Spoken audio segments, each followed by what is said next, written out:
नमस्कार दर्शकवृन्द, हामी अहिले चुनावको माहौलमा छौँ। यतिखेर विदेशबाट पनि कस्तो प्रभाव परिरहेको छ नेपालमा।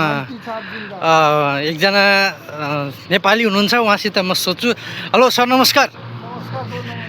अहिले भिडियो यता बसाउन यता थोरै यता आइदिनु होला। अनि अहिले तपाईँको क्षेत्र कुन ठाउँ हो?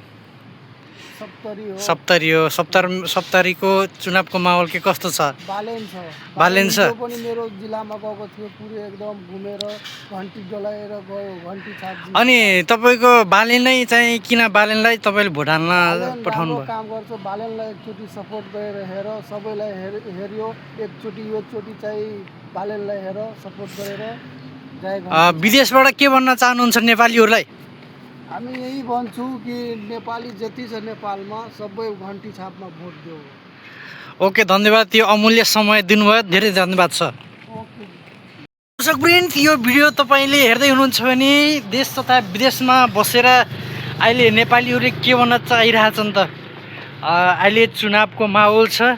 यो चुनावले चाहिँ एउटा नयाँ प्रकारको काम गर्छ जस्तो हामीले महसुस गरिरहेछौँ।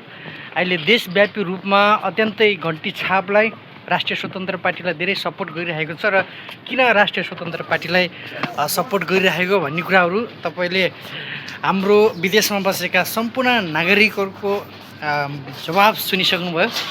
हाम्रो दाइले के भन्न चाहनुहुन्छ? हेलो दाइ। म केही पनि भन्न चाहन्न। उहाँ चाहिँ अलिकति लजाउनुहुन्छ। अनि तपाईँको क्षेत्रबाट कसले जितोस् भन्ने तपाईँको भावना के छ? घन्टी बजाउँदा ठिकै होला एकदम। ओके, सबैबाट घन्टीको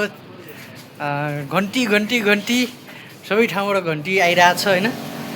यस्तै भन्न चाहन्छौँ हामीले।